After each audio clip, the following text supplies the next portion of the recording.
Ernesto Bozano? E o caso da senhora Duffy? Preparados para mais um caso espírita?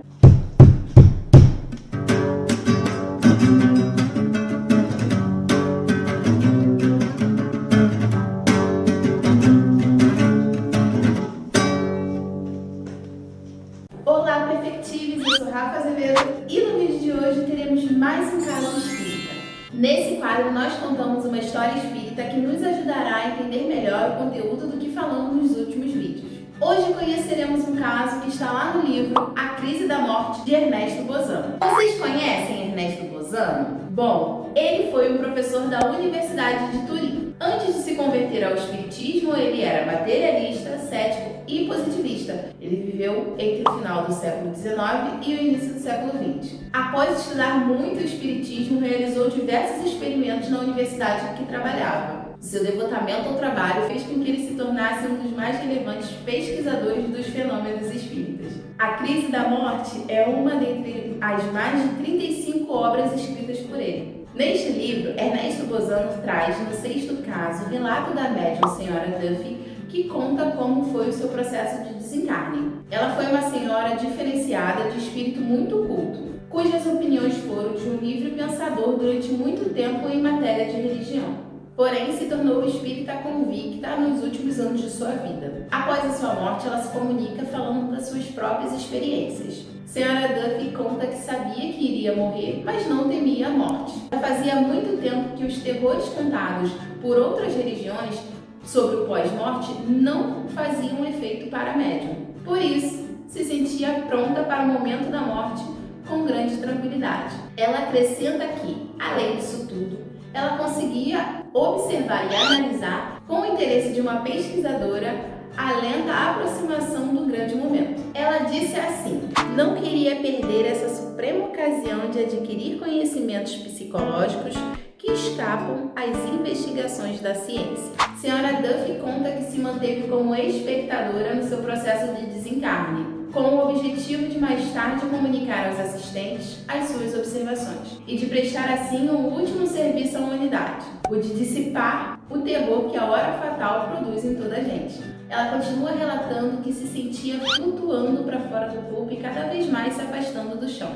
Era uma experiência até então totalmente desconhecida. Muita coisa que ela acreditava que aconteceria não ocorreu. Ela havia lido diversos relatos de outros espíritos que diziam que no momento da morte todos os acontecimentos da sua vida passariam diante de si.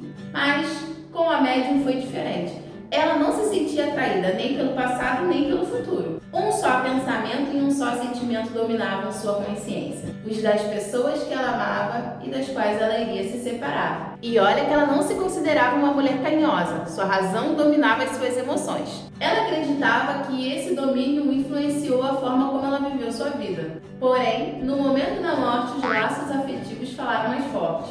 E a sensação que tinha era que eles eram a coisa mais importante da sua existência. Em determinado momento, cansou de tanto se atentar ao processo que passava, e aos poucos foi sentindo um sono. Esse primeiro sono era tão suave que ela só havia experimentado ele em 2 momentos em sua vida. Era um período de semiconsciência, mas depois veio um período de inconsciência total. Acordou sentindo quase um sentimento de remorso, como acontece quando a gente acorda depois de dormir mais tempo do que deveria, sabe? Mas esse momento parecia mais doce do que antes do sono. Não queria nem abrir os olhos. Queria curtir aquele momento de paz e serenidade, que sempre desejou enquanto encarnada. Foi aí que ouviu que algumas pessoas conversavam baixo no quarto ao lado. Ouvindo nitidamente pela porta aberta o que diziam, não conseguia entender o sentido da conversa. Porém, despertando mais, percebeu uma fala que lhe prendeu a atenção. 2 mulheres falavam sobre a vida da senhora Duffy, mas para a médium eram comentários completamente errados. Ela estava surpresa, pois falavam dela com o verbo no passado, ou seja, falavam dela como morta. Senhora Duffy se sentia tão bem que foi até o outro quarto para se apresentar. Foi quando se assustou ao ver algo deitado na sua cama como se fosse um manequim seu, já que ela deveria estar muito doente e o corpo que estava ali tinha a aparência de um cadáver em um leito de morte, com o rosto todo pálido. Sobre este momento, a médium conta: eu o via de perfil, tinha os braços cruzados sobre o peito, as pernas rigidamente estendidas, as pontas dos pés viradas para cima. Sobre ele, um pano branco se achava desdobrado. Mas, coisa estranha, eu o distinguia igualmente debaixo do pano e reconhecia naquele manequim os meus traços. Meu Deus, estava então realmente morta? Enorme sensação me assaltou, que parecia abalar-me no mais profundo da alma. Só então foi que todo o meu passado emergiu de um jato e me invadiu como uma grande onda a consciência. A senhora Duffy não podia impedir as mulheres de falarem mal dela. Teve que ouvir tudo sem contestar. Sendo assim, a primeira vez que precisou se ver pelo olhar dos outros. Por um período, sentiu a estranheza de dormir no mundo material e acordar no mundo espiritual. Provavelmente a morte tinha ocorrido há mais ou menos 24 horas.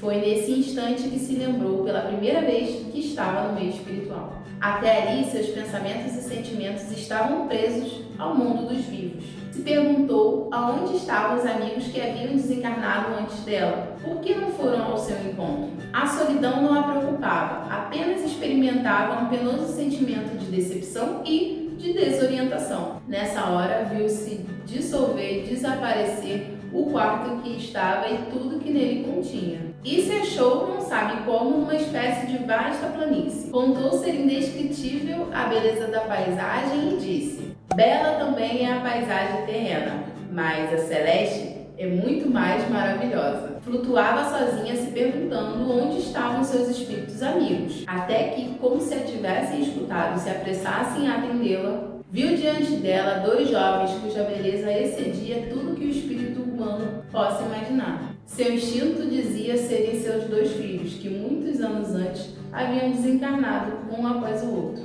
Estendeu os braços para frente dizendo: ó meus filhos, quanto os desejara. Em outra parte de seu relato, a médium pergunta ao seu guia o porquê de ter ficado sozinha nos primeiros momentos no plano espiritual. E ele responde que ela não estava só, apesar de ser assim que parecia para ela. Muitos aguardavam ansiosamente para reencontrá-la, mas isso não ocorreu nos primeiros instantes, pois nos momentos mais difíceis da vida, a médium preferiu seguir sozinha, e no momento da morte não foi diferente. Seguiu com coragem. E assim foi, precisava se sentir sozinha no momento da passagem, para que apreciasse a importância da companhia e a desejasse com o pensamento, para que ele se achasse em condições de responder ao teu chamado. E aí, perfectíveis, gostaram da história? Agora é com vocês. Curtam, comentem, compartilhem, se inscrevam no canal, ativem os sininhos para vocês receberem as notificações e nos sigam lá nas redes sociais, @canal Geração Espírita. Beijo! Tá bom? Vai. Obras editadas por eles. Escritas. O caso... O sexto caso, o relato. Relato do caso da senhora Duffy. Relato da médium. Relato da médium, senhora Duffy. Sexto caso, relato do caso. Com O interesse de uma pesquisadora. A tudo que o espírito. tudo que o espírito humano possa imaginar. Desculpa a edição.